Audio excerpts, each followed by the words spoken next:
Salam sejahtera Malaysia, terima kasih kerana menonton video-video dalam channel ini. Sebelum kita mula, jangan lupa untuk tekan tombol subscribe, share, like dan komen. Let's go! Salam sejahtera dan selamat malam kepada seluruh rakyat Malaysia dan pendengar terkini dari Mahkamah. Perbualan tengah malam dengan Jolo bukan untuk kepentingan kami. Berita penuh. Mahkamah Tinggi Kuala Lumpur diberitahu perbualan lewat malam melalui BlackBerry Messenger (BBM) antara bekas pengurus perhubungan Ambeng Joanna Yu Gingping dan ahli perniagaan dalam buruan Lotek Jo atau Jolo bukan untuk kepentingan mereka berdua. Perkara itu dinyatakan Yu yang merupakan saksi pendakwaan ke-41 semasa perbicaraan rasuawan MDB bernilai RM2.28 bilion ringgit terhadap bekas Perdana Menteri Najib Razak hari ini. Dia berkata perbualan itu yang berlaku dari jam 12.41 pagi hingga sekitar 11 pagi 21 Ogos 2014 adalah mengenai mengatur pemindahan RM5 juta ringgit daripada akaun Najib kepada UMNO. Dia menyatakan perkara itu semasa pemeriksaan semula dengan timbalan pendakwa raya Ahmad Akram Gharib. Dia memaklumkan kepada saya sekitar jam 12.41 tengah malam ada cek RM5 juta kepada UMNO dan perlu uruskannya. Saya baca mesej itu sekitar jam 1.06 pagi dan saya jawab okey dan akan cuba sediakan cek RM5 juta itu. Akram, perbualan mengenai wang yang akan dibayar kepada UMNO? Ya. Akram, untuk kepentingan siapa? UMNO. Akram, perbualan itu bukan untuk kepentingan anda dan Lo, sebaliknya untuk UMNO? Ya. Semasa pemeriksaan semula, Yu turut memberikan keterangan bahawa dia kerap bertemu Lo di apartmen ahli perniagaan itu di Jalan Kia Peng, Kuala Lumpur atas tujuan kerja melibatkan perkara berkaitan 1MDB. Sebelum ini, semasa pemeriksaan balas oleh Peguam Bela Utama Muhammad Syafiee Abdullah, Yu menolak dakwaan terlibat dalam hubungan sulit dengan ahli perniagaan itu. Syafiee menyoalnya bertubi-tubi berkenaan jika mereka turut bertemu di luar urusan kerja. Yu bagaimanapun sebelum ini memberi keterangan bahawa dia sudah berkahwin. Ia menyebabkan timbalan pendakwa raya Depa Nair membantah soalan yang dikemukakan Syafiee dengan menyifatkannya sebagai tidak sesuai. Apabila Hakim Colin Lawrence Square bertanya apa tujuan pasukan pembelaan bertanya soalan sedemikian, Syafiee menjawab mereka ingin menunjukkan hubungan antara Yu dan Lo adalah tidak sesuai. Ya, Yang Arif, semua orang yang ada hubungan sulit juga kata yang mereka ada mesyuarat meeting. Jadi saya ingin tahu sama ada ia adalah urusan kerja atau lebih daripada itu, kata Syafiee. Square kemudian membenarkan pemeriksaan balas dengan syarat ia tidak melangkaui lebih daripada itu.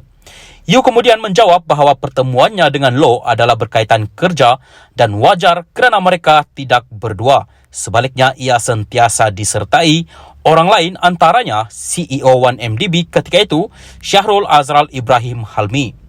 Bekas pegawai bank itu juga berkata pemegang mandat akaun Najib iaitu Ketua Pegawai Pelaburan 1MDB ketika itu, Nik Faizal Arif Kamil, menggelarkan Lo sebagai bos.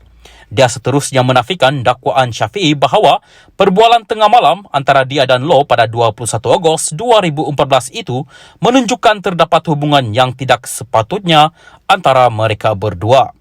Yu ketika memberi keterangan dalam prosiding sebelum ini berkata, dia sentiasa berkomunikasi dengan Lo berhubung pengurusan akaun Najib. Perbicaraan disambung petang ini dengan Akram dijangka meneruskan pemeriksaan semula ke atas Yu. Yu berada di kandang saksi selama 12 hari termasuk hari ini sejak 13 Oktober tahun lepas.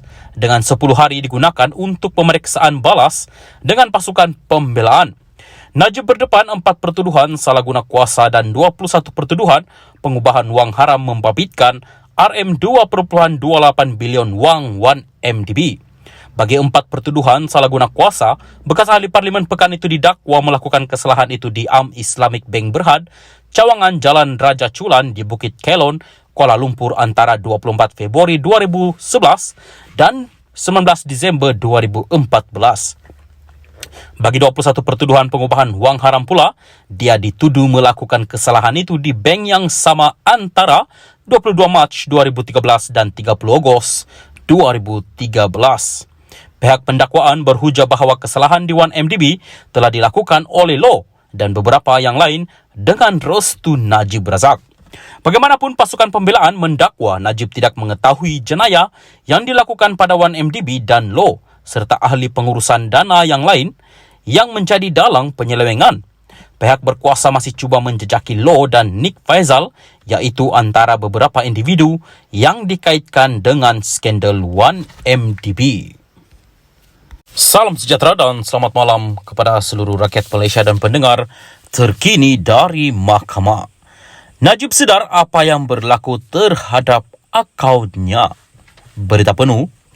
Bekas pegawai bank Najib Razak memberi keterangan bahawa bekas Perdana Menteri itu menyedari tentang transaksi dalam akaun banknya yang dikaitkan dengan ahli perniagaan buruan Loh Teck Jo atau Jolo. Bekas pengurus perhubungan Joanna Yu memberitahu Mahkamah Tinggi Kuala Lumpur hari ini bahawa atas alasan itu dia tidak mematuhi permintaan Loh untuk tidak mendedahkan kepada bank lain, Wells Fargo, bahawa pemegang akaun tersebut adalah Najib. Saksi pendakwaan ke-41 itu menjawab soalan balas oleh Peguam Bela Utama Muhammad Syafiee Abdullah semasa perbicaraan rasuah 1MDB bernilai RM2.28 bilion terhadap Najib yang juga adalah bekas Menteri Keuangan. Syafiee menyoalnya mengapa Yu memberitahu unit pematuhan Ambeng ketika itu bahawa identiti pemegang akaun tersebut tidak boleh didedahkan kepada Wells Fargo yang sedang menjalankan aktiviti pengubahan wang haram dengan meminta Ambeng mendedahkan identiti pemegang akaun berkenaan. Dakwaan aliran dana ke akaun Najib di Ambeng adalah melalui Wells Fargo, sebuah bank antarabangsa yang terlebih dahulu meminta Bank Malaysia berkenaan mendedahkan identiti pemegang akaun tersebut. Inti pembelaan Najib adalah bahawa tertuduh tidak menyedari kesalahan yang dilakukan melibatkan akaunnya dan kesalahan itu didalangi oleh Loh dan beberapa yang lain.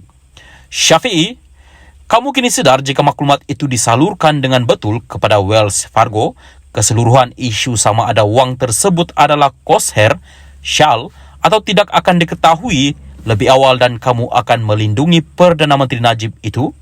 Yu, saya percaya dia Najib dimaklumkan. Cek telah dikeluarkan, kad kredit digunakan. Saya anggap bahawa dia tahu apa yang berlaku. Peguam bela itu kemudian mencela dan berhujah bahawa Najib beranggapan wang itu adalah daripada sumbangan derma kerabat di Raja Arab Saudi. Justru Perdana Menteri mengeluarkan cek dan kad kredit. Sebelum ini, peguam pembelaan juga berkata bahawa Najib beranggapan dana yang masuk ke dalam akaunnya adalah derma daripada kerabat di Raja Arab Saudi dan bukannya daripada 1MDB. Bagaimanapun, selepas asakan bertubi-tubi daripada Syafiee, Yu mengakui Najib berkemungkinan Najib tidak mengetahui mengenai keadaan akaun banknya jika Loh tidak mengemaskini atau memberitahu tertuduh. Syafiee sebelum ini menyoal Yu sama ada Loh melalui perbualan dengan Yu melalui BlackBerry Messenger BBM mengenai akaun Najib sebenarnya bercakap benar tentang berkomunikasi dengan Najib atau sebenarnya mengelirukannya mengenai komunikasinya dengan Perdana Menteri ketika itu. Syafiee, kamu tidak tahu jika Loh benar-benar mengemaskini Najib atau dia seorang penipu? Yu, tidak. Bersetuju bahawa dia tidak akan tahu. Saksi itu yang pernah bekerja dengan Ambeng juga memberitahu mahkamah bahawa Loh memintanya merahsiakan identiti Najib sebagai pemegang akaun tersebut kerana ia adalah akaun Perdana Menteri ketika itu. Sebelum ini, Yu memberi keterangan bahawa dia sentiasa berkomunikasi dengan Loh berhubung pengurusan akaun Najib. Yu juga sebelum ini memberi keterangan bahawa keterangan dalam perbicaraan berasingan membabitkan kes rasuah RM42 juta SRC International terhadap Najib. Tertuduh kini menjalani hukuman penjara 12 tahun atas kesalahan itu. Perbicaraan 1MDB hari ini bersambung di hadapan Hakim Colin Lawrence Quera. Yu berada di kandang saksi selama 11 hari termasuk hari ini sejak 13 Oktober tahun lepas. Dengan 9 daripada hari itu dihabiskan untuk disoal balas oleh peguam Najib.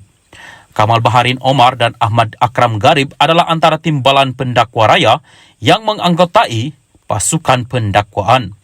Najib berdepan 4 pertuduhan salah guna kuasa dan 21 pertuduhan pengubahan wang haram membabitkan Rm2.28 bilion wang 1MDB. Bagi 4 pertuduhan salah guna kuasa, bekas ahli Parlimen Pekan itu didakwa melakukan kesalahan itu di Am Islamic Bank Berhad Cawangan Jalan Raja Chulan di Bukit Kelon, Kuala Lumpur antara 24 Februari 2011 dan 19 Disember 2014. Bagi 21 pertuduhan pengubahan wang haram pula, dia dituduh melakukan kesalahan itu di bank yang sama antara 22 Mac 2013 dan 30 Ogos 2013. Pihak pendakwaan berhujah bahawa kesalahan di 1MDB telah dilakukan oleh Law dan beberapa yang lain dengan restu Najib Razak.